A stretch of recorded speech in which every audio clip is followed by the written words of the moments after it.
Really All right. great. Up next, we had another in-programming commercial. Damien Sandow came in on roller skates wearing a Sonic uniform. Got told that, I don't even know if he got told anything, but there was another Sonic worker there, and he ended up getting ready to eat this cheese and gross, nasty covered hot dog.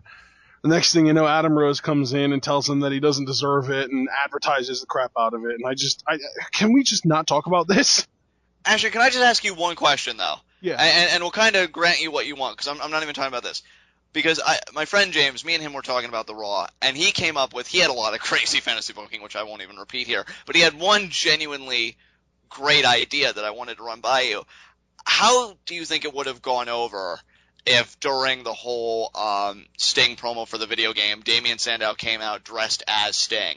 Because I felt like that could have been an That would awesome have been crazy. Oh my god, he would have gotten nuclear heat. And that's what James said. He's like, I think they really missed an opportunity with Sandow not doing his impersonation gimmick as freaking Sting. You know you're going to make who this... would be amazing as a tag team? Who's that? Damien Sandow and Bad News Barrett. You know what? I dig it. Because, dude, here's the thing.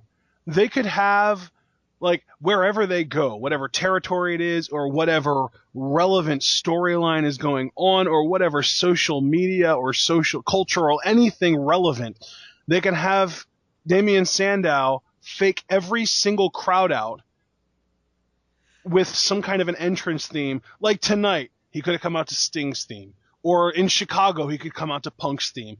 And they come out as a team, but Sandow is dressed up as whoever, and Bad News Barrett cuts the promo. I'm afraid I've got some bad news, but you're not getting the guy that you wanted to get tonight. Like, how perfect would that tag team be? That'd be such a great pairing. And you know what? The more I think about what James said and how you've really expounded upon it here, I think, again, we refer to one of your earlier heats of the night on a prior episode. Missed opportunities. Missed opportunities. Because, dude, that was last week. That wasn't even that long ago. That was last week. Well, that's great then, because it keeps it really relevant, because they did it again here. I feel like, look, I get that this impersonating gimmicks thing, for me, as a Sandow fan, maybe I'm speaking from a place of bitterness, and that's an accusation that certainly has merit. But to me, it's not even about him getting heat anymore or getting anything. It's about making him look like a joke. It's about giving him a spot, go do your thing, go get some giggles, and then just come on back. But if you really wanted him to get legitimate heat that could elevate something, I would have done the impersonation gimmick one final time. It would have been tonight. It would have been as freaking Sting. And maybe you would have had somebody that could say in a WWE.com exclusive how they're such a huge Stinger, such a huge Sting fan, and they had to stand up for him. And, then you get that program, and it keeps Sting in the fans' minds. I don't know what kind of deal they've worked out. Clearly they've worked out something if they're using his likeness in 2K15. But that keeps Sting in the fans' minds in a way that keeps him away from the ring, but he's always near somehow. Yeah. And you wasted it. Again, that's why I really think that would be my one really huge heat of the night is just building on yours. Missed opportunities, the sequel, and that is the biggest one by far. This Sonic thing, this is the second time, too, that they've done blatant product placement in an actual segment. Last week was Twisted Tea. And now Sonic. And I love Sonic. I've been there a couple times. I think the Twisted Tea thing was like 2 weeks ago. But 2 weeks ago? Well, then fair enough. But still, the idea that they've done it even more than once in the span of that time does make me uncomfortable. I mean, dude, here's my thing. I understand the need to make a little extra money from certain sponsors, but people don't like to know that they're being advertised to. People will accept advertising if you can somehow camouflage it underneath something that people enjoy. Look at every Super Bowl commercial ever. They aren't shoving something in your face saying, hey, this is delicious, you should eat it. They're coming up with random crap like the frickin' Doritos Samurai from a few years ago that has absolutely nothing to do with the product that they're trying to sell, makes it entertaining, but you're always going to remember it because even though you don't really see it as a Doritos advertisement, you still recognize, holy crap, this guy's covered in Doritos, and it makes you think about them. It keeps it on your mind.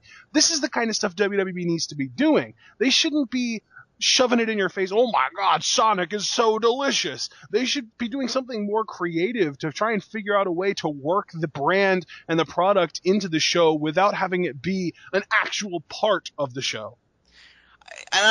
Really, I can't even think of a good example of how they do it, but I agree completely with everything you're saying. It reminds me of that documentary that you and I watched about advertising And dude, together. you know what? Here's another thing. Have Yeah. you've seen Iron Man, right? The first one? Yes, I have.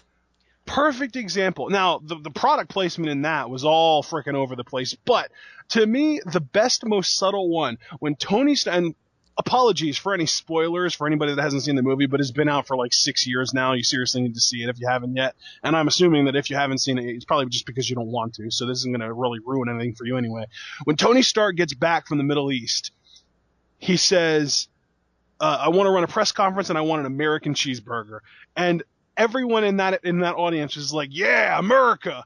And then he has a bag of Burger King. And I guarantee you that after every single showing of Iron Man in the freaking movie theaters, at least somebody who was in that theater went straight to Burger King because he made it look delicious. That's the thing that WWE needs to do, because yeah, it's there and yeah, it's on the screen, but it plays into a storyline and it's not in your face. It's not, oh my God, Burger King's delicious. He didn't even say the name of the brand. He was just eating it and the wrapper was there.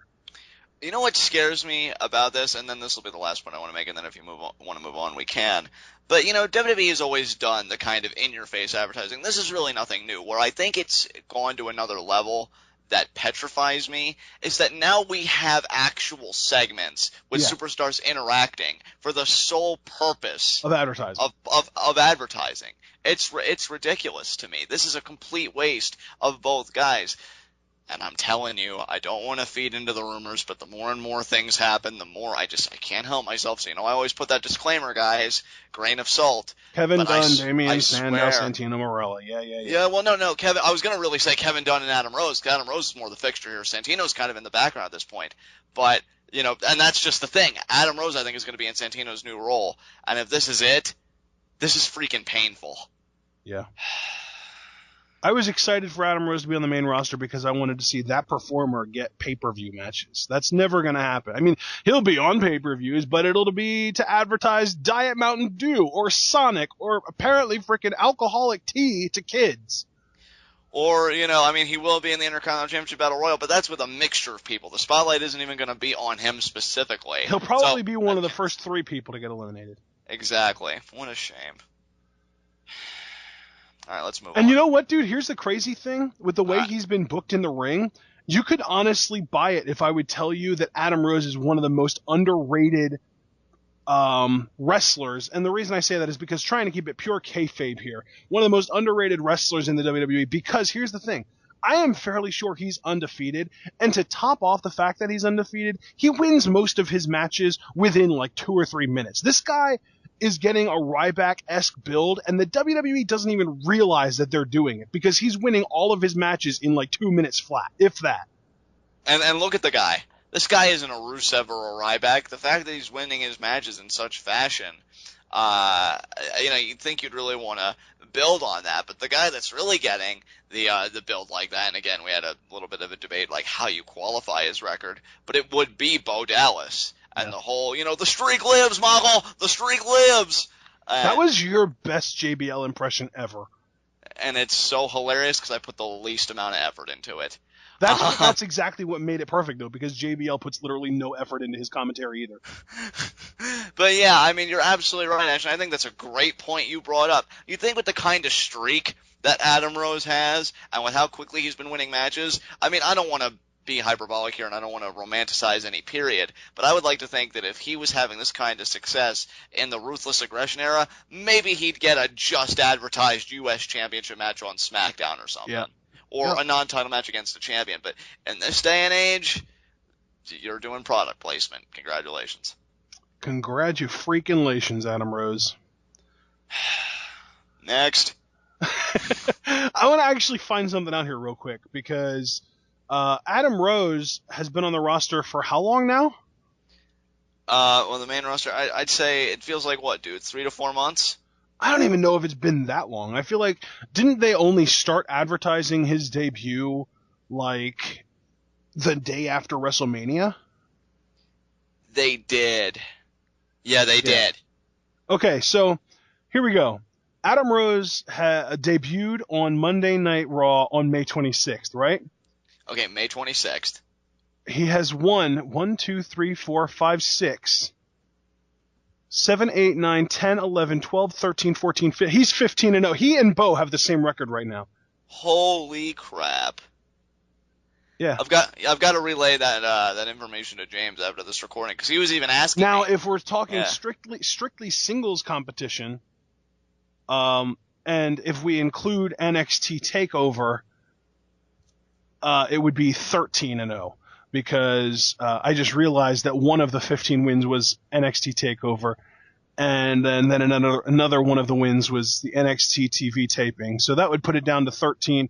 Do you want to include NXT TakeOver? Because I don't think we should, because it's main roster. So that knocks it down to 13. Plus, one of the matches was a tag team match, so that's 12.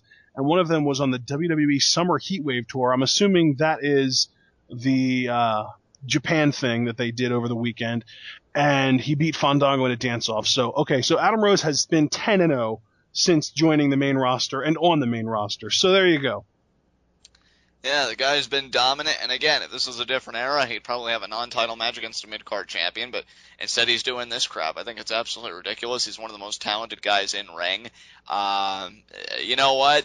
I thought that he would really have a chance at this gimmick, but seeing as how the powers that be really don't believe in it, now it really makes me miss Leo Kruger. Big time. Yep. And that's the thing, dude. Here's the crazy thing. He's growing the facial hair back. He's starting to look more and more like Leo Kruger every week. Well, let's hope that means something. I doubt it does, but yeah. Apparently that makes him more appealing to the ladies, because my mom personally absolutely goes crazy over him when he has the beard and the goatee. So if that makes any kind of a difference, I don't know, but just Kevin Dunn, go away, please. Yeah, please. Please, Kevin Dunn, please. Hate you so much.